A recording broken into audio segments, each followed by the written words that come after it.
Good morning. तो देखो हम नए टॉपिक की शुरुआत करने वाले हैं। टॉपिक का नाम मैं लिखता हूँ। टॉपिक है कोऑर्डिनेशन कंपाउंड। Coordination compound. तो देखो इस टॉपिक में शुरू में हम वैलेंस बॉन्ड थ्योरी के बारे में जानने वाले हैं। तो शुरुआत हम करेंगे वैलेंस बॉन्ड थ्योरी। तो हम वैलेंस बॉन्ड थ्योरी के बारे में जो है केमिकल बॉन्डिंग चैप्टर में हम वैलेंस बॉन्ड थ्योरी के कुछ पोस्टुलेट देख चुके हैं, सही है। तो हम देखेंगे वैलेंस बॉन्ड थ्योरी। तो मैं इसको कुछ एग्जाम्पल के साथ आपको समझाता हूँ शुरू में ही। तो इसके एग्जाम्पल लेते हैं। जैसे मैं एक कॉम्प्लेक्स लेता हूँ, मान लो आपके पास कॉम्प्लेक्स है निकेल और आपके पास CO4, ये एक लिगेंड है, सही है। तो हमारे पास ये कॉम्प्लेक्स है। अब इसके बारे में हम थोड़ी डिटेल इंफॉर्मेशन जानते हैं। जैसे ये कॉम्प्लेक्स है, तो ये कॉम्प्लेक्स में ये रहता है सेंट्रल मेटल एटम। निकेल जो रहता है वो एक सेंट्रल मेटल एटम रहता है, यानी निकेल सेंटर में है और ये CO4 उसके सराउंडिंगली प्रेजेंट है थ्रू कोऑर्डिनेट बॉन्ड। तो हम ऐसा कहते हैं कि जैसे निकेल है, ये एक मेटल है, तो ये मेटल सेंटर में प्रेजेंट है और जो CO4 है, ये CO4 है, ये इसके सराउंडिंगली प्रेजेंट है, सही है, इसके अराउंडली प्रेजेंट है। किस तरीके से? वो बॉन्ड बना के है, लेकिन कौन सा? Coordinate bond. यानी निकेल और CO के बीच में कौन सा बॉन्ड रहता है? Coordinate bond. क्लियर है? तो देखो हम ऐसा कहते हैं कि निकेल एक सेंट्रल मेटल एटम है और उसके सराउंडिंगली CO जो है वो कोऑर्डिनेट बॉन्ड के थ्रू प्रेजेंट रहता है। क्लियर है? अब देखो, अब वैलेंस बॉन्ड थ्योरी में हम जानने वाले हैं कि ये जो सेंट्रल मेटल एटम रहता है, इसके वैलेंस शेल में जो इलेक्ट्रॉन्स रहते हैं या फिर इसके ऑर्बिटल्स डायग्राम जो रहती है, वहाँ पे ये लिगेंड के साथ किस तरीके से बॉन्ड फॉर्मेशन करते हैं वो हम देखेंगे। उसके बाद उसके ऊपर उसकी कुछ इंफॉर्मेशन भी कलेक्ट करेंगे। फॉर एग्जांपल, वहाँ पे कितने number of unpaired electron present है, इस पूरे स्ट्रक्चर के अंदर कितने number of unpaired electron present है, ये हम जानेंगे। क्लियर है? बाद में उसके बॉन्ड फॉर्मेशन कैसे होती है वो भी जानेंगे। मैं आपको स्टेप बाय स्टेप इसके बारे में बताता हूँ। जैसे कि हमारे पास निकेल है। अब देखो निकेल का एटॉमिक नंबर सबको पता है, एटॉमिक नंबर है 28। इसके ऑर्बिटल डायग्राम के बारे में पहले जानते हैं। निकेल का एटॉमिक नंबर है 28। इसको लिखने का और एक तरीका है, मैं आपको बताता हूँ। 28 है, इसको हम कैसे लिखते हैं? 2 8। अब मैं इसका एक प्रॉपर वे आपको बताता हूँ, सबसे आसान तरीका। इसको 2 8 लिखो, बाद में यहाँ पे क्या करना है? डैश डैश डैश लिख लिया आपने, फिर दे दो कॉमा, सही है, फिर दे दो 2। तो देखो निकेल का आपको जब इलेक्ट्रॉनिक कॉन्फ़िगरेशन निकालना है इस फॉर्म में, तो आपको क्या करना है? 2 8 dash dash dash dash dash dash, यानी यहाँ पे कोई तो एक नंबर फिल करना है हमें और आगे लिखना है 2, सही। अकॉर्डिंग टू इलेक्ट्रॉनिक कॉन्फ़िगरेशन एक शॉर्ट फॉर्म है, इससे आसान हो जाता है कि इस तरीके का इलेक्ट्रॉनिक कॉन्फ़िगरेशन निकालना। क्लियर है? तो देखो हम क्या करेंगे। अब देखो 2 8 डैश डैश डैश 2, ये कंपलसरी लिखना है, यानी ये कभी भी आने ही वाला है। जैसे कि ये 8 + 2 + 2 कितने इलेक्ट्रॉन हो गए? 12। तो 28 - 12 कितना आता है? देखो 28 - 12 कितना आता है? 12 8 8 16, सही है। तो यहाँ पे जो डैश डैश डैश लिखा है यहाँ पे लिखना है 16, सही है। ये तरीका याद रखना है आपको, सारे एग्जाम्पल्स इसी तरीके से सॉल्व करना है। क्लियर है? किस तरीके से मैं आपको फिर से बताता हूँ। जैसे आपको क्या याद होना चाहिए? निकेल का एटॉमिक नंबर याद होना चाहिए। निकेल का एटॉमिक नंबर रहता है 28। क्लियर है? तो हमने क्या किया, ये क्या किया हमने? 2 8 डैश डैश डैश 2, ये एक कॉमन टर्म है, यानी ये हर किसी में कोई भी मेटल एटम यहाँ पे आता है, मैं आगे भी एग्जाम्पल बताऊँगा, तो उसमें ये चीज़ कॉमन रखनी है। बचा यहाँ पे कौन सा नंबर फिल करना है, ये चीज़ भी पता होनी चाहिए। तो वो कहाँ से मिलती है हमें? अब देखो 8 + 2 10, 10 + 2 12। तो यहाँ पे मैंने ये 28 में से 12 इलेक्ट्रॉन निकाल लिए, तो कितना बचा? 16। तो आप यहाँ पे लिख लो ये नंबर 16। तो क्लियर है? तो इसका हम इलेक्ट्रॉनिक कॉन्फ़िगरेशन इस तरीके से लिखते हैं। आगे देखते हैं। आगे इसका और एक शॉर्ट फॉर्म लिखना है हमें। अब देखो आपको पता है noble gases helium, neon, argon, तो इसको एक लिखने का शॉर्ट तरीका है एर्गॉन। काफ़ी बार ऐसे ही लिखा जाता है AR, यहाँ पे लिखा जाता है 3D, मैं इसके इलेक्ट्रॉन फिल नहीं करूँगा। फिर आता है 4s, फिर आता है 4p, फिर आता है 4d। देखो मैंने इसके इलेक्ट्रॉन अभी फिल नहीं किए, बस मैंने ये लिखा है। पहले तो हमने क्या किया, निकेल का एटॉमिक नंबर सिर्फ आपको याद होना चाहिए, बस इतना याद रखना है कि निकेल का एटॉमिक नंबर 28 है। बाकी सारी चीज़ें लॉजिक के बेस पे सॉल्व हो जाएंगे। कैसे? 282 ये फिक्स रहेगा। अब बीच में कौन सा नंबर आएगा ये कैसे पता चला हमें? 28 माइनस ये 12 कर दिया तो 16 आ गया। यहाँ तक पहुँच गए हम। अब इसके आगे का इलेक्ट्रॉनिक कॉन्फ़िगरेशन कैसे निकालेंगे हम? इसके आगे का एर्गॉन ये आपको कंपल्सरी लिखना है। एर्गॉन का एटॉमिक नंबर कितना रहता है? 18। ये एक नोबल गैस है, सही है, ये एक नोबल गैस है। एर्गॉन का एटॉमिक नंबर है 18। इसके आगे याद होना चाहिए कि यहाँ पे 3d ऑर्बिटल रहता है, फिर 4s है, फिर 4p है, 4d है। ये याद रखना है, इसको इसी सीक्वेंस में याद रखना है। क्लियर है? अब देखो मैं आपको समझाता हूँ। अब ये 2 इलेक्ट्रॉन है, ये 2 इलेक्ट्रॉन मैंने यहाँ पे फिल किया, ये 2 इलेक्ट्रॉन मैंने यहाँ पे फिल किया। क्लियर है? अब आपके पास आपने कितने इलेक्ट्रॉन फिल किए हैं? 18 + 2 कितने हो गए? 18 + 2 20 इलेक्ट्रॉन आपने फिल किए। कितने के इलेक्ट्रॉन? 20। अब देखो इसमें से आपने 20 इलेक्ट्रॉन फिल किए, यानी कि 8 + 2 10, 10 + 2 12।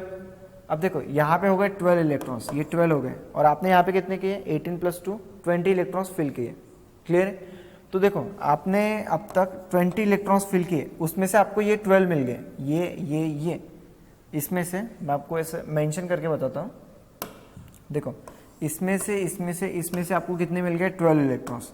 तो ये मैंने निकाले 12, 20 - 12। अभी कितने बाकी है? देखो 8 इलेक्ट्रॉन निकालना बाकी है, अभी भी 8 इलेक्ट्रॉन निकालना बाकी है। अभी 16 में से 8 इलेक्ट्रॉन निकालना है।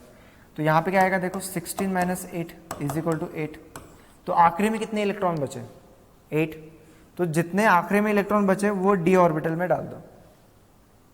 वो कहाँ पे डालना है? d ऑर्बिटल में, क्योंकि d ऑर्बिटल में हम 10 इलेक्ट्रॉन तक भर सकते हैं। क्लियर है? देखो मैं आपको फिर से समझाता हूँ कैसे किया हमने। पहले ये तो इलेक्ट्रॉनिक कॉन्फ़िगरेशन हमने निकाला, बाद में ये कौन सी चीज़ याद होनी चाहिए कि ये 18 के बाद का एटॉमिक नंबर है, तो हम शॉर्ट फॉर्म में एर्गॉन के साथ लिखते हैं। एर्गॉन लिखा मैंने, फिर 3d 4s 4p 4d ये चीज़ लिखी। उसके बाद देखो एर्गॉन के 18 इलेक्ट्रॉन चले गए, प्लस ये 2 इलेक्ट्रॉन मैंने यहाँ पे लिख लिया, ये 2 इलेक्ट्रॉन मैंने यहाँ पे लिख लिया, ये 2 इलेक्ट्रॉन यहीं पे लिख लें। ये भी एक चीज़ याद रखनी, ये लिख लिया आपने। अब बचता है यहाँ पे कितने इलेक्ट्रॉन आने चाहिए। ये सवाल था हमारा कि यहाँ पे आपको कितने इलेक्ट्रॉन लाने हैं, इसी में कन्फ्यूजन है। 18 फिक्स है, 2 फिक्स है, बचा ये यहाँ पे कितने इलेक्ट्रॉन आएंगे। तो वो कैसे पता चलता है? हमने देखो 18 + 2 20 इलेक्ट्रॉन का इस्तेमाल किया, यहाँ पे 20 इलेक्ट्रॉन का इस्तेमाल किया। यहाँ पे टोटल कितने इलेक्ट्रॉन्स हैं आप ऐसे भी निकाल सकते हो, यहाँ पे 20 इलेक्ट्रॉन्स का इस्तेमाल किया आपने, सही है। तो टोटल कितने इलेक्ट्रॉन्स है? देखो 28। तो बचे कितने? आप ऐसे भी निकाल सकते हो, यहाँ पे 18 + 2 20 इलेक्ट्रॉन्स का इस्तेमाल किया, टोटल इलेक्ट्रॉन 28 है। तो आप ऐसे भी कर सकते हैं 28 - 20 = 8, यानी आपके पास अभी भी 8 इलेक्ट्रॉन बचे। तो वो 8 इलेक्ट्रॉन कहाँ पे रखनी है? यहाँ पे d ऑर्बिटल में। ये चीज़ क्लियर हो गई सबको? अब देखो अब कोई इलेक्ट्रॉन बचा ही नहीं है, तो 4p में 0 4d में 0। यहाँ तक सबको क्लियर है? ये बस इलेक्ट्रॉनिक कॉन्फ़िगरेशन निकालने का एक तरीका मैंने आपको समझाया। आगे देखते हैं, अब इसी को हम थोड़ा आगे बढ़ाते हैं।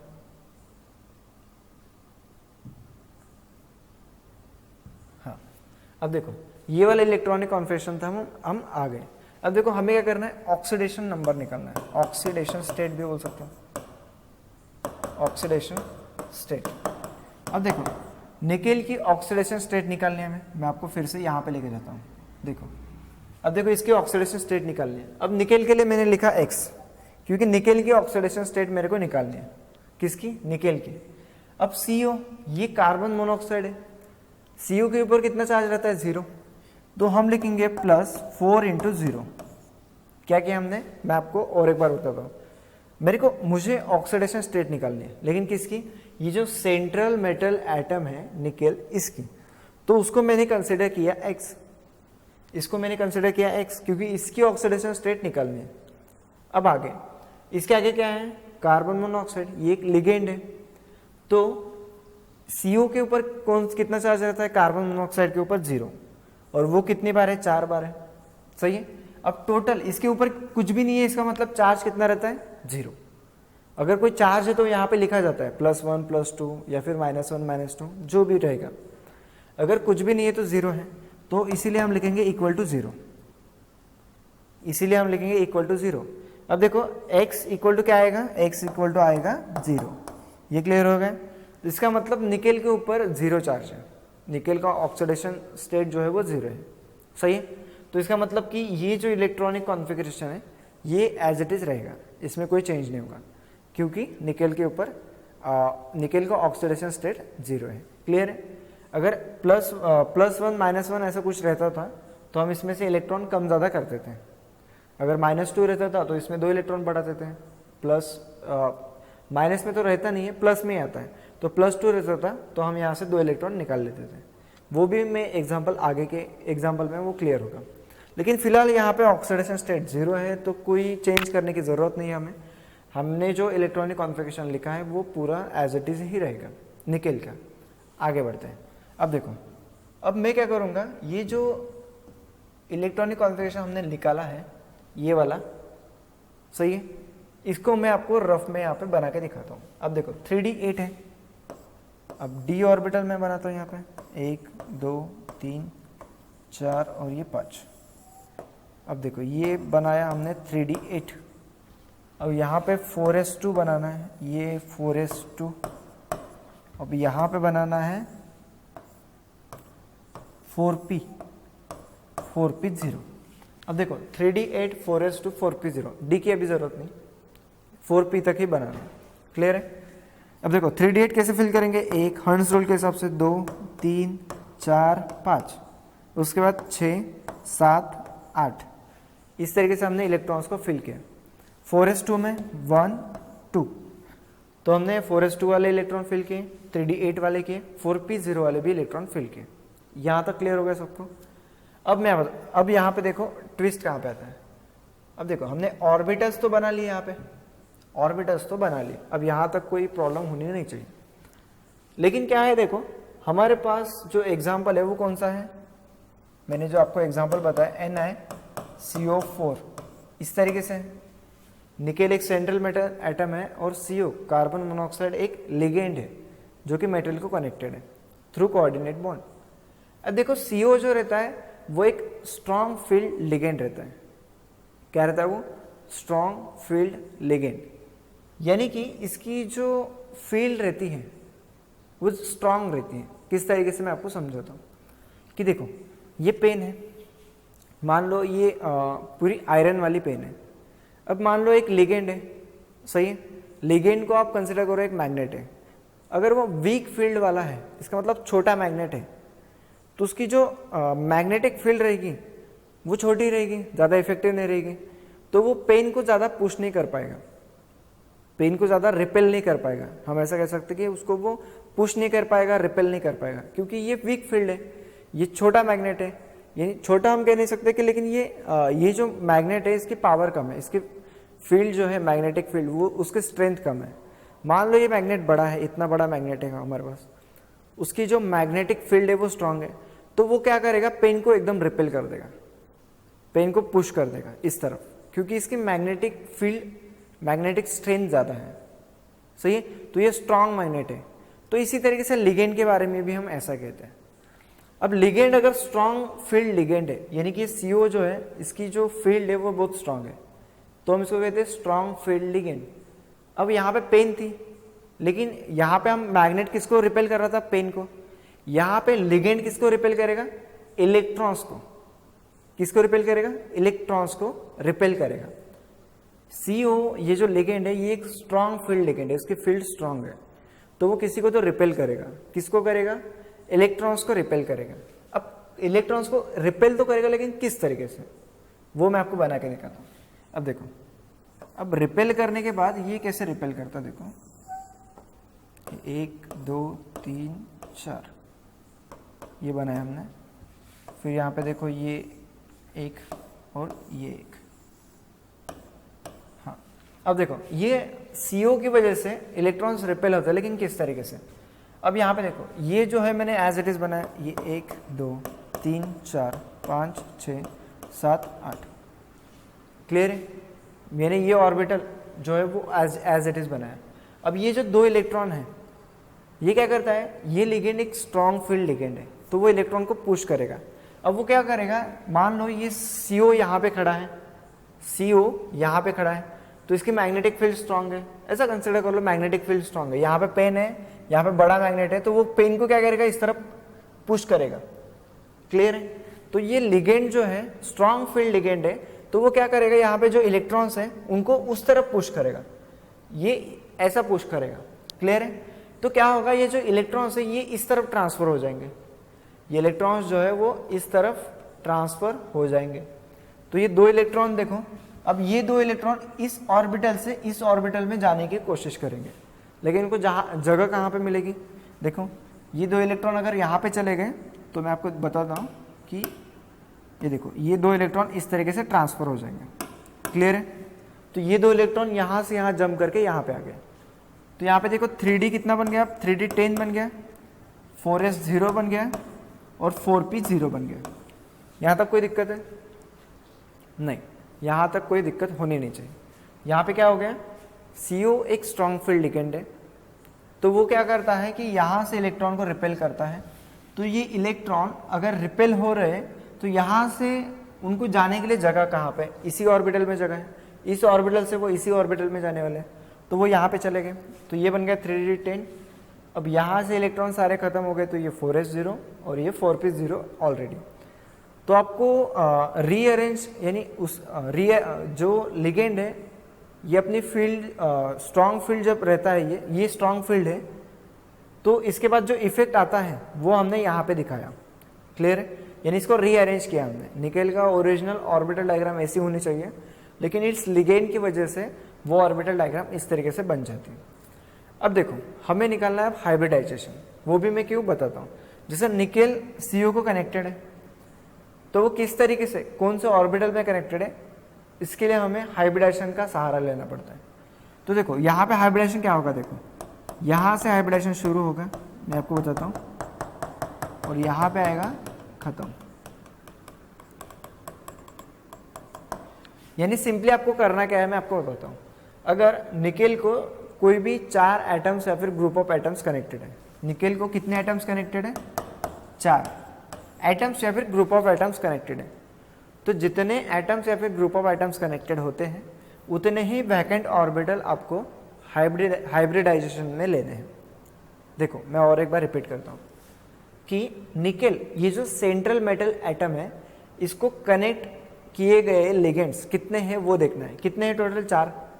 यहाँ पे CO अलग अलग में नहीं लेना है, टोटल कितने लिगेंड्स कनेक्टेड है, 4। सही है? तो हमें क्या करना है कि सेंट्रल मेटल एटम को जितने लिगेंड्स कनेक्टेड है उतने ही वैकेंट ऑर्बिटल लेने हैं। क्या लेने हैं, वैकेंट ऑर्बिटल। वैकेंट इसका मतलब खाली, यहाँ पे कुछ खाली है क्या, नहीं, यहाँ पे 4 ऑर्बिटल्स आपको खाली दिख रहे हैं, कोई भी 4 ऑर्बिटल्स ले लो शुरू से, लेकिन शुरू से एकदम बीच में से आगे नहीं जाना है, एकदम शुरू में से यहाँ से यहाँ से जाना है। कहाँ से वैकेंट मिल रहा है आपको, यहाँ से। तो 4 वैकेंट ऑर्बिटल जो है वो हाइब्रिडाइजेशन में लेना है। तो देखो मैंने किया इसका हाइब्रिडाइजेशन, इसका हाइब्रिडाइजेशन किया। तो देखो हाइब्रिडाइजेशन कैसे होगा, ये S है और 3 बार P है, इसका मतलब इसका हाइब्रिडाइजेशन क्या आएगा, sp3। काफी आसान है ना। sp3 कैसे आएगा, ये s ऑर्बिटल है, 3 p ऑर्बिटल है, तो इसका हाइब्रिडाइजेशन आ गया sp3। आगे बढ़ते हैं। अब देखो हम यहां तक तो पहुंच गए, इसके हाइब्रिडाइजेशन तक पहुंच गए। अब मैं ऑर्बिटल्स को रीअरेंज करता हूं, फिर से ऑर्बिटल्स को हम रीअरेंज करेंगे। अब देखो ये इसको तो कोई चेंज नहीं करना है, 3D 10 इसमें तो पहले चेंज आ चुका है। ये 1 2 3 4 5 6 7 8 9 10, ये 3D 10 आ गए। अब देखो ये 4 ऑर्बिटल्स को मैं रीअरेंज करता हूँ किस तरीके से, देखो ये 1 ये 2 ये 3 और ये 4, ये 4 ऑर्बिटल्स हैं। अब इनका हाइब्रिडेशन देखो, ये sp3 है, सॉरी sp3 है,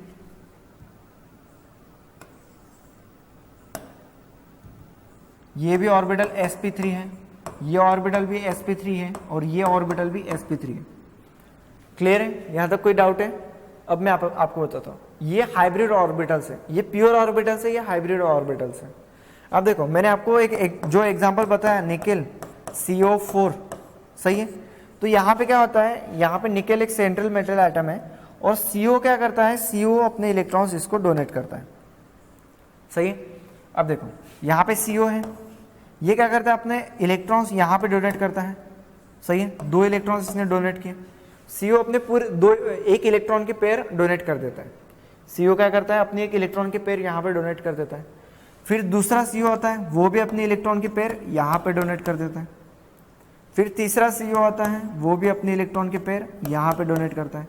इलेक्ट्रॉन पेयर डोनेट कर रहा है, पूरा CO डोनेट कर रहा है, क्योंकि एक ही एटम या फिर group of atoms pair of electrons donate कर रहा है, इसलिए हम कोऑर्डिनेट बॉन्ड कहते हैं, क्योंकि इनके बीच में जो बॉन्ड बनता है वो कोऑर्डिनेट बॉन्ड बनता है। यहाँ पे इलेक्ट्रॉन तो शेयर होते तो हैं, लेकिन पूरे इलेक्ट्रॉन्स जो है वो एक ही लिगेंड देता है, सही है। तो यहाँ पे CO ये भी क्या करता है, पेयर ऑफ इलेक्ट्रॉन्स को यहाँ पे ट्रांसफर करता है, क्लियर है। तो इस तरीके से यहाँ पे sp3 ऑर्बिटल्स फिल हो जाते हैं। तो यहाँ पे 4 लिगेंड्स अपने 4 इलेक्ट्रॉन्स पेयर यहाँ पे डोनेट करता है। ये कितने इलेक्ट्रॉन दे रहा है, ये 2 इलेक्ट्रॉन दे रहा है, मैं यहाँ पे लिख भी देता हूँ, ये 2 दे रहा है, ये 2 इलेक्ट्रॉन दे रहा है, ये 2 इलेक्ट्रॉन दे रहा है, हर लिगेंड 2-2 इलेक्ट्रॉन दे रहा है। अब ये 2-2 इलेक्ट्रॉन देके ये इसके साथ बॉन्ड बना रहा है, लेकिन ये भी चीज़ याद रखो कि ये जो ऑर्बिटल डायग्राम है किसकी है, निकेल की है। ये ऑर्बिटल डायग्राम निकेल की है और लिगेंड क्या कर रहा है, निकेल के वैकेंट हाइब्रिड ऑर्बिटल के अंदर अपने पेयर ऑफ इलेक्ट्रॉन्स डोनेट कर रहा है। और क्या कर रहा है, पेयर ऑफ इलेक्ट्रॉन डोनेट करने के बाद ये बॉन्ड बनाता है। अब ये ऑर्बिटल के साथ बॉन्ड बनाता है, इसका मतलब निकेल के साथ ही तो बॉन्ड बनाता है। इसका मतलब निकेल के साथ ये जो 4 बॉन्ड बन रहे हैं वो कहाँ पे बन रहे हैं, कौन से ऑर्बिटल में, sp3 ऑर्बिटल में बन रहे हैं। क्लियर हो गया यहाँ पे। तो यहाँ पे ये 4 बॉन्ड हमने शो किए। अब आते हैं हमारे बेसिक इंफॉर्मेशन की तरफ। कौन सी, मैं आपको बताता हूँ। ये पूरा तो हमने ये सारा मामला समझ लिया कि किस तरीके से ऑर्बिटल डायग्राम बन रही है सेंट्रल मेटल एटम की, और लिगेंड उसमें किस तरीके से पार्टिसिपेट कर रहे हैं। अब लेकिन कुछ डेटा कलेक्ट करते हैं, जैसे कि हाइब्रिडाइजेशन। अगर आपको पूछा जाता है, क्या पूछा जाता है, इसके ऊपर क्वेश्चन कैसे बनते हैं, मॉलिक्यूल दिया जाता है, इसका हाइब्रिडाइजेशन क्या है बताओ, बस सादा सिंपल सा सवाल है। उसके लिए ये सारी चीज़ें निकालनी पड़ती है। यानी आपको अगर ऐसा सवाल आता है कि ये मॉलिक्यूल दिया गया है, ये कॉम्प्लेक्स है, इसको दिया है, तो डायरेक्टली क्वेश्चन पूछा जाता है कि इसका हाइब्रिडाइजेशन क्या है। तो उसके लिए ये पूरा सब कुछ निकालना पड़ता है, तभी जाके आपको समझता है कि इसका हाइब्रिडाइजेशन sp3 है। तो इसका हाइब्रिडाइजेशन sp3। काफ़ी बार क्या किया जाता है, इसका शेप पूछा जाता है, शेप ज्योमेट्री जो कहते हैं। तो इसका शेप जो रहता है वो कैसा रहता है, शेप रहता है टेट्राहेड्रल। इसका शेप कैसा होता है, टेट्राहेड्रल होता है। अब यहाँ पे और एक सवाल आता है, बहुत बार ऐसा भी पूछा जाता है कि ये जो मॉलिक्यूल है इसके अंदर कितने नंबर ऑफ अनपेयर्ड इलेक्ट्रॉन्स है, क्या, नंबर ऑफ अनपेयर्ड इलेक्ट्रॉन, तो यहाँ पे काफ़ी बार ऐसा क्वेश्चन पूछा जाता है कि कितने नंबर ऑफ अनपेयर्ड इलेक्ट्रॉन है। आपको सिंपली मॉलिक्यूल दिया है या फिर ये कॉम्प्लेक्स दिया है, तो आपको डायरेक्टली पूछा जाता है कि कितने अनपेयर्ड इलेक्ट्रॉन्स है। तो कैसे पता चलेगा, पूरी ऑर्बिटल डायग्राम निकालो। अब यहाँ पे देखो कोई अनपेयर्ड इलेक्ट्रॉन है क्या, सारे के सारे पेयर्ड है। अनपेयर्ड का मतलब कैसा रहता है कि कोई ऑर्बिटल है उसके अंदर एक ही इलेक्ट्रॉन है, तो इसको कहते हैं हम अनपेयर्ड इलेक्ट्रॉन। पेयर्ड इलेक्ट्रॉन इसका मतलब एक ही ऑर्बिटल के अंदर जब 2 इलेक्ट्रॉन्स रहते हैं तो हम उसको पेयर्ड इलेक्ट्रॉन कहते हैं। तो हम ऐसा देखेंगे कि इसके अंदर सारे के सारे पेयर्ड इलेक्ट्रॉन है। क्लियर है। तो यहाँ पे अनपेयर्ड इलेक्ट्रॉन जो है वो 0 है, कोई अनपेयर्ड इलेक्ट्रॉन यहाँ पे प्रेजेंट नहीं है। क्लियर हो गया। अब देखो इसका स्ट्रक्चर निकालते हैं। तो ये NiCO4 जो है वो किस तरीके से प्रेजेंट रहता है। अब देखो ये तो देखिए ये Ni है, अब यहाँ पे रहता है CO, ये है CO, यहाँ पे CO है और ये CO, ये NiCO4। तो ये हो गया हमारा full and final structure. Clear है। क्या क्या किया मैं आपको एक बार रिवीजन के तौर पे बताता हूँ इसको।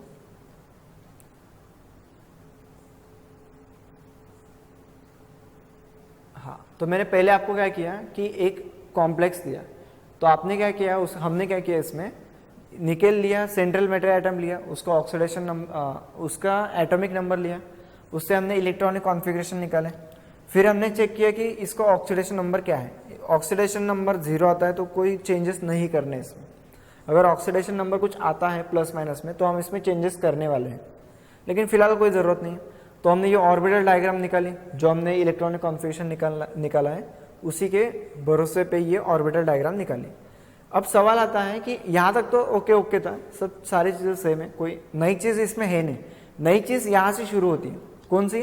कि यहाँ पे जो सेंट्रल मेटल एटम को कनेक्टेड एटम्स या फिर ग्रुप ऑफ एटम्स है उनको हम लिगेंड कहते हैं। तो वो लिगेंड जो है वो क्या करता है, ये लिगेंड रहता है स्ट्रॉन्ग फील्ड, तो वो क्या करता है, इलेक्ट्रॉन को पुश करता है। तो यहाँ पे एक नई तरीके की एक ऑर्बिटल डायग्राम बनती है ये वाली। उसके बाद सेंट्रल मेटल एटम को जितने भी लिगेंड कनेक्टेड है, यहाँ पे 4 लिगेंड कनेक्टेड है, तो उतने वैकेंट ऑर्बिटल आपको हाइब्रिडाइजेशन में लेना ही है, हाइब्रिडाइजेशन में लेना ही है उसको, या ये चीज़ें आधी रखनी है। तो इसको हाइब्रिडाइजेशन में ले लिया, तो आपको इतना तो पता चल गया कि इसका हाइब्रिडाइजेशन sp3 आता है। अब वो ऑर्बिटल्स को मैंने अलग कर लिया sp3 वाले। अब हाइब्रिड ऑर्बिटल में ये जो 4 लिगेंड्स हैं वो अपने इलेक्ट्रॉन के पेयर डोनेट करते हैं और कोऑर्डिनेट बॉन्ड बनाते हैं मेटल के साथ। तो इस तरीके से हमने डेटा कलेक्ट किया, कौन सा, इसका हाइब्रिडाइजेशन लिया हमने।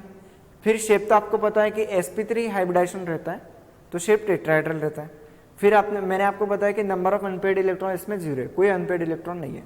और फाइनली हमने उसका एक स्ट्रक्चर मैंने आपको यहाँ पे बोर्ड पे बता दिया है, एक ये फाइनल स्ट्रक्चर है। क्लियर है? तो इस तरीके से हमारा ये फर्स्ट एग्जाम्पल खत्म हो जाता है। अब इसी तरीके से देखो सेकेंड एग्जाम्पल मैं आपको देता हूँ। NiCN4 2-। अब देखो यहाँ पे देखो निकेल का एटॉमिक नंबर कितना है, 28। अब भी हमने निकाला। इसको निकालने का तरीका कैसा है, 28-2। देखो मैंने आपको पहले ही बताया एटॉमिक नंबर तो याद रहता है, लेकिन इसके आगे का इलेक्ट्रॉनिक कॉन्फ़िगरेशन निकालने का एक शॉर्टकट तरीका है, शॉर्टकट, यानी कि इसमें ज़्यादा दिमाग लगाना नहीं है। 28-2, 28-2, ये चीज़ याद रखनी है। अब देखो 2 ये कितने हो गए, 12। तो 28 - 12 करो तो वो कितने आते हैं, 28 - 12 कितना आता है, 16। तो डायरेक्टली यहाँ पे 16 इलेक्ट्रॉन्स फिल कर दो, बात खत्म हो गई। आगे देखते हैं। इसको लिखने का और एक तरीका है एर्गॉन, फिर आता है 3d, 4s, 4p और 4d। सही है। एर्गॉन ने कितने इलेक्ट्रॉन खा लिए, 18। एर्गॉन ने 18 खा लिए। ये 2 इलेक्ट्रॉन जो है वो कहाँ पे आ जाता है, यहाँ पे 4s2। ये चीज़ फिक्स है, जो चीज़ें फिक्स है वो मैं आपको पहले करके बता रहा हूँ। एर्गॉन ने 18 इलेक्ट्रॉन खा लिए, ये 2 इलेक्ट्रॉन्स यहाँ पे आ जाते हैं s में। ये चीज़ फिक्स है, इसमें कोई चेंज नहीं आएगा। इसके बाद देखते हैं। अब 18 + 2 20 इलेक्ट्रॉन्स, 20 इलेक्ट्रॉन्स यहाँ पे चले गए। टोटल कितने इलेक्ट्रॉन्स है, 28। अब 28 - 20 कितने इलेक्ट्रॉन्स बचे, 8। तो वो 8 इलेक्ट्रॉन डी में चले जाएंगे, 8 इलेक्ट्रॉन डी में चले जाएंगे। अगर देखो 10 से ज़्यादा इलेक्ट्रॉन यहाँ पे बचते हैं तो वो आगे चले जाते हैं, लेकिन 10 तक तो डी में बैठते ही है। क्लियर है? तो 4p में 0 है और 4d में 0 है। क्लियर है? यहाँ तक पिछले एग्जाम्पल और ये एग्जाम्पल सेम है। अब देखते हैं ऑक्सीडेशन स्टेट। ऑक्सीडेशन स्टेट, अब इसकी ऑक्सीडेशन स्टेट निकालनी है। अब देखो निकेल के ऑक्सीडेशन स्टेट निकालने हैं, इसलिए मैंने इसके लिए लिखा x। फिर Cn जो रहता है, Cn के ऊपर क्या चार्ज रहता है, साइनाइड के ऊपर क्या रहता है, Cn के ऊपर -1 चार्ज रहता है। ये चीज़ याद रखनी है। साइनाइड आयन के ऊपर क्या रहता है, -1। यहाँ पे माइनस लिखते हैं ना ऐसे, साइनाइड के ऊपर। तो Cn के ऊपर रहता है -1 चार्ज। कितना रहता है, -1 चार्ज।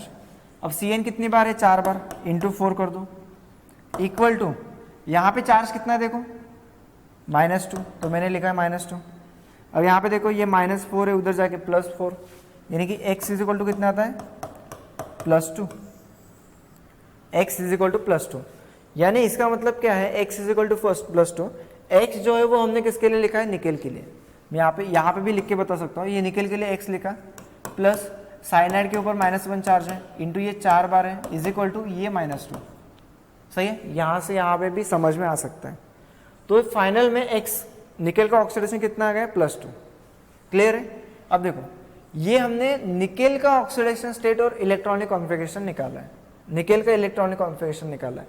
अब आपको क्या करना है, निकेल +2, यहाँ पे निकेल के ऊपर कितना चार्ज है, +2 है, तो निकेल +2 का इलेक्ट्रॉनिक कॉन्फ़िगरेशन निकालना है, वो सबसे सही इलेक्ट्रॉनिक कॉन्फ़िगरेशन मैं आपको बताता हूँ। आपको क्या निकालना है, निकेल +2 इसका इलेक्ट्रॉनिक कॉन्फ़िगरेशन निकालना है। ये तो हो गया निकेल का। अब निकेल +2, अब देखो इसका एटॉमिक नंबर कितना आएगा, 26, यहाँ पे 28 है, +2 यानी 2 इलेक्ट्रॉन चले गए, +2 यानी 2 इलेक्ट्रॉन चले गए, तो 26 आ गए। 26 इसका मतलब क्या, देखो 2, 8 और ये 16, यहाँ पे देखो 2 इलेक्ट्रॉन चले गए ना, निकेल +2 इसका मतलब क्या है, 2 इलेक्ट्रॉन चले गए, यानी कि 28 थे तो 26 ही बचे, 26 ही बचे। अब क्या होता है कि 2 इलेक्ट्रॉन तो चले गए, तो वो कौन से जाएंगे, ये लास्ट वाले इलेक्ट्रॉन चले जाएंगे, 2 इलेक्ट्रॉन चले गए, तो क्या बचा, 2, 8, 16, इतना ही हमारा इलेक्ट्रॉनिक कॉन्फ़िगरेशन बचा है। इसके आगे एर्गॉन है, ये देखो एर्गॉन, अब ये 2 इलेक्ट्रॉन यहाँ से ये चले गए, तो कितना बचा, 3d8, फिर 4s0, 4p0 और 4d0। ये क्लियर हो रहा है सबको यहाँ तक? मैं फिर से आपको एक बार बताता हूँ। निकेल का ये हमने इलेक्ट्रॉनिक कॉन्फ़िगरेशन निकाला, प्योर निकेल है, कोई चेंज नहीं है। लेकिन यहाँ पे जो हमने लिया था, यहाँ पे जो लिया है, ये जो निकेल है ये प्योर निकेल नहीं है, इसका ऑक्सीडेशन स्टेट +2 है, यानी कि ये निकेल ने अपने 2 इलेक्ट्रॉन लूज किए हैं। ये चीज़ याद रखनी है, निकेल ने अपने 2 इलेक्ट्रॉन लूज किए हैं। तो लूज किए, ये कैसे पता करते हैं हम, उसको ऑक्सीडेशन स्टेट निकालते हैं +2। तो लूज करने के बाद निकेल का ऑर्बिटल डायग्राम देखो, निकेल +2 यानी 26 इलेक्ट्रॉन बचते हैं, तो वो उसका इलेक्ट्रॉनिक कॉन्फ़िगरेशन इस तरीके से बच जाता है। क्लियर है? हम यहाँ तक पहुँच गए, आगे बढ़ते हैं।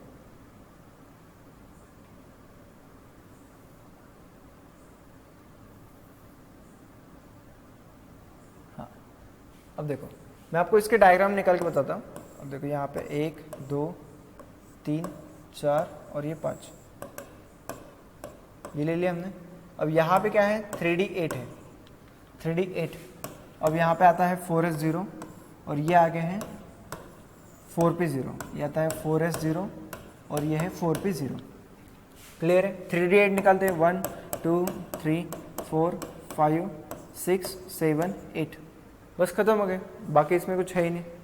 अब देखो हमने जो एग्जाम्पल लिया था कौन सा, देखो हमारा एग्जाम्पल है NiCN4 2-, ये एग्जाम्पल है।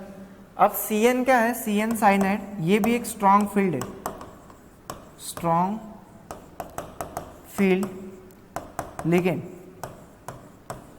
साइनाइड क्या है, साइनाइड जो है वो एक स्ट्रॉन्ग फील्ड लिगेंड है। तो मैंने आपको बताया स्ट्रॉन्ग फील्ड लिगेंड करता क्या है। स्ट्रॉन्ग फील्ड लिगेंड यहाँ पे खड़ा है, तो उसका एक फील्ड रहता है, उसकी वजह से क्या होता है, इलेक्ट्रॉन रिपेल होते हैं। तो देखो ये इलेक्ट्रॉन है, ये इलेक्ट्रॉन उस तरफ पुश हो रहे हैं, सही है। अब देखो ये 2 इलेक्ट्रॉन ऑर्बिटल में फुल है, ये 2 फुल है, ये 2 फुल है, तो ये पुश नहीं होते, ऑर्बिटल फुल है तो वो इलेक्ट्रॉन पुश नहीं होते। यहाँ पे वैकेंट ऑर्बिटल है, सॉरी ये अनपेड इलेक्ट्रॉन है, तो ये इलेक्ट्रॉन क्या करता है, पुश होता है और इस तरफ चला जाता है, ये इलेक्ट्रॉन पुश होकर इस ऑर्बिटल में चला जाता है। क्यों जा रहा है, क्यों जा रहा है, क्योंकि ये जो लिगेंड है साइनाइड, ये एक स्ट्रॉन्ग फील्ड लिगेंड है, ये यहाँ पे खड़ा है, तो वो क्या करता है, इलेक्ट्रॉन को पुश करता है, रिपेल करता है। तो ये इलेक्ट्रॉन जो है वो रिपेल हो सकता है, क्यों, क्योंकि इसके लिए एक जगह खाली है आगे, तो ये चला जाता है आगे के ऑर्बिटल में। तो देखो ऑर्बिटल डायग्राम कैसे बनती है, देखो फिर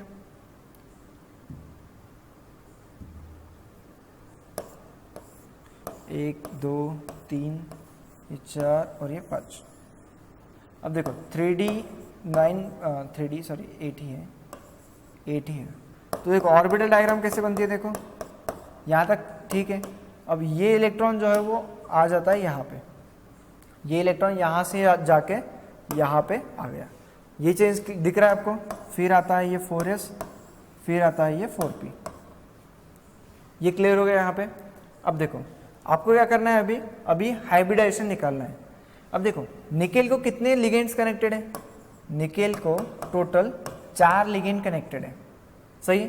तो ये 4s है और ये p, ये 4p0, ये टोटल 4p0 है, या फिर हम इसको कह सकते हैं pp, हाँ चलो 4p0 है, क्लियर है।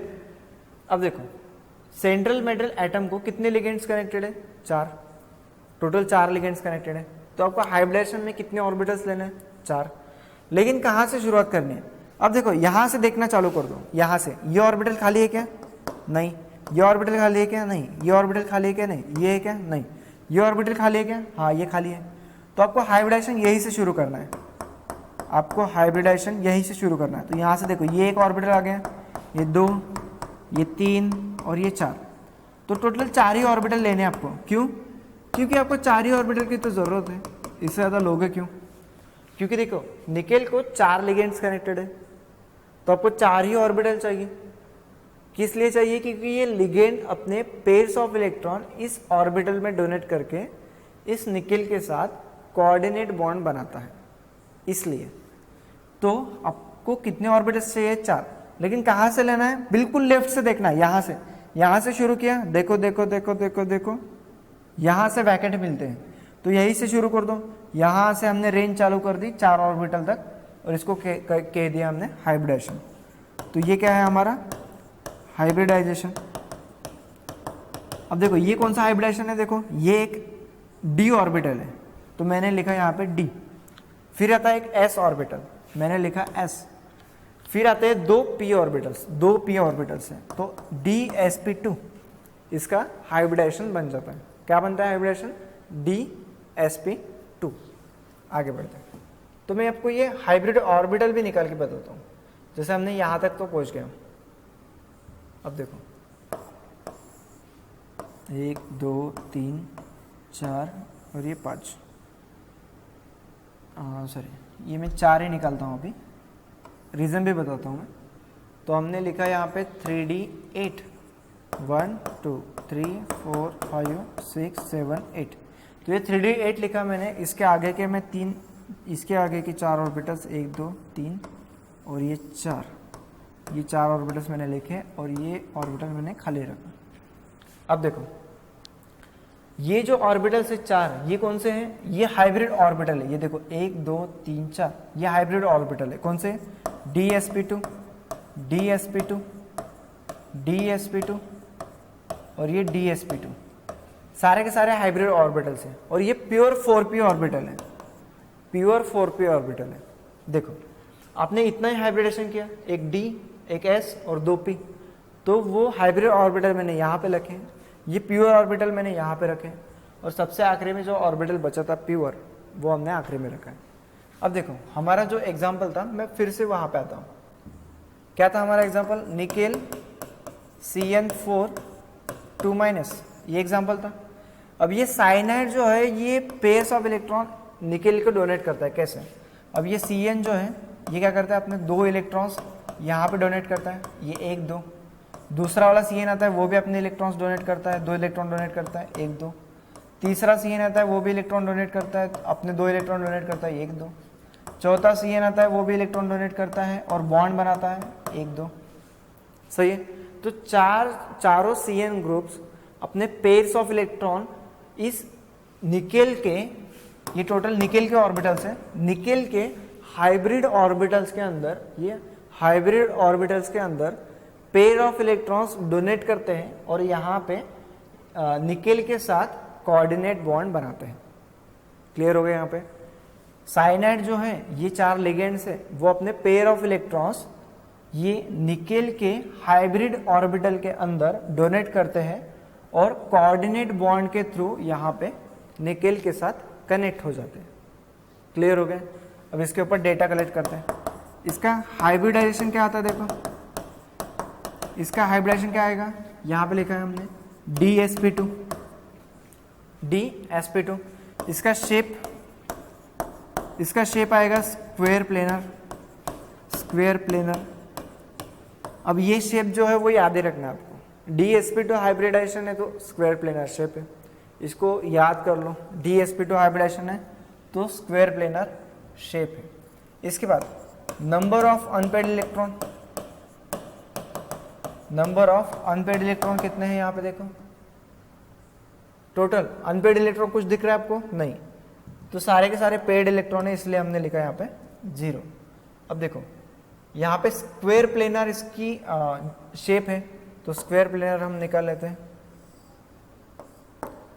तो ये निकेल है और ये 1 2 3 4, यहाँ पे Cn, यहाँ पे Cn, यहाँ पे Cn और यहाँ पे Cn, इसको ब्रैकेट करो और ये 2 - 4।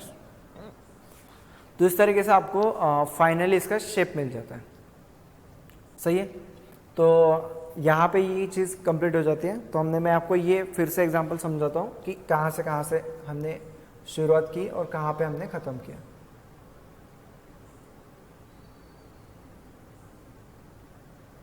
हाँ, तो यहाँ से हमने शुरुआत की थी। मैंने आपको बताया निकेल है, इसका इलेक्ट्रॉनिक कॉन्फ़िगरेशन नॉर्मल जैसे चलता है वैसे हमने निकाला। फिर देखो हमें एक चीज़ चेंज मिली कि इसका निकेल का ऑक्सीडेशन स्टेट +2 है, तो हमें क्या चेंजेस करने हैं वो भी याद होना चाहिए। हमने निकेल के ऑक्सीडेशन स्टेट के हिसाब से, ये देखो निकेल के ऑक्सीडेशन स्टेट के हिसाब से उसका इलेक्ट्रॉनिक कॉन्फ़िगरेशन निकाला। फिर हमें पता चला कि उसका ऑर्बिटल डायग्राम इस तरीके से दिखती है, लेकिन ये ऑर्बिटल डायग्राम में एक चेंज आता है। क्यों? क्योंकि यहाँ पे जो लिगेंड है वो स्ट्रॉन्ग फील्ड है, तो वो इलेक्ट्रॉन को रिपेल करता है। तो रिपेल करने के बाद जो चेंज वाले डायग्राम मिलती है वो कहाँ पे मिलती है? यहाँ पे मिलती है, ये चेंज वाले डायग्राम मिलती है। फिर हमें क्या करना था कि हाइब्रिडाइजेशन परफॉर्म करना था, कुछ ऑर्बिटल्स को मिक्स करके एक नया ऑर्बिटल बनाना था, हाइब्रिड ऑर्बिटल। तो कितने बनाने हैं वो भी तो अमाउंट चाहिए। तो निकेल को जितने लिगेंड्स कनेक्टेड होते हैं 4, तो उतने ही ऑर्बिटल्स आपको हाइब्रिडाइजेशन में लेने हैं। लेकिन कहाँ से शुरुआत करना है? एकदम लेफ्ट से। तो 4 ले लिया हमने, तो उसका नाम आ गया DsP2। तो हमने क्या किया, ये सारे ऑर्बिटल्स अलग कर दिए। मैंने क्या किया, यहाँ पे DsP2 ऑर्बिटल्स अलग कर दिए और ये प्योर ऑर्बिटल्स अलग कर दिए। अब ये जो साइनाइड है, ये ग्रुप क्या करता है, अपने पेयर्स ऑफ इलेक्ट्रॉन इस निकेल के हाइब्रिड ऑर्बिटल के अंदर डोनेट करके कोऑर्डिनेट बॉन्ड बनाता है और निकेल के साथ जुड़ जाता है। सही है। तो ये चीज़ यहाँ पे ख़त्म होती है ऑर्बिटल डायग्राम वाली। फिर हम डेटा कलेक्ट करते हैं।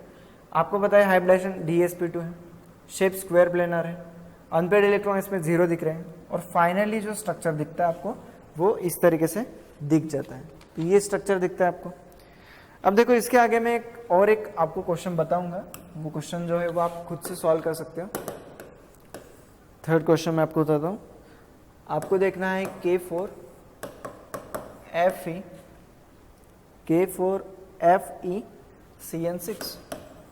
CN6। तो देखो ये एग्जांपल आपको खुद से सॉल्व करना है। इसमें क्या है कि फेरस Fe का आपको क्या करना है, एटॉमिक नंबर 26 है इसका, मैं आपको 26 एटॉमिक नंबर भी बता देता हूँ। तो इसका इलेक्ट्रॉनिक कॉन्फ़िगरेशन निकालो, फिर इसका ऑक्सीडेशन स्टेट निकालो, फिर उस हिसाब से उसका इलेक्ट्रॉनिक कॉन्फ़िगरेशन निकालना है। क्लियर हो गया? फिर उसमें क्या करना है, ये जो Cn है ये स्ट्रॉन्ग फील्ड लिगेंड है, तो उस हिसाब से इलेक्ट्रॉन्स को पुश करना है। इलेक्ट्रॉन को पुश किया, फिर न्यू ऑर्बिटल बनता है। न्यू ऑर्बिटल बनने के बाद वहाँ से आपको 6 हाइब्रिड ऑर्बिटल्स निकालने हैं, 6 हाइब्रिड ऑर्बिटल्स निकालने हैं वैकेंट वाले। फिर वहाँ पे Cn से इलेक्ट्रॉन को यानी Cn अपने इलेक्ट्रॉन डोनेट कर देता है और कोऑर्डिनेट बॉन्ड बनाता है फेरस के साथ, आयरन के साथ भी कह सकते हैं। क्लियर है? तो इस तरीके से ये लिखना है और इसका हाइब्रिडाइजेशन निकालना है सिर्फ। बाकी ज्योमेट्री और आगे की चीज़ें मैं आपको बता दूंगा। सिर्फ इसका हाइब्रिडाइजेशन क्या आता है, हाइब्रिडाइजेशन उतना ही निकालना है। क्लियर है? Thank you. अगले लेक्चर में मिलते हैं।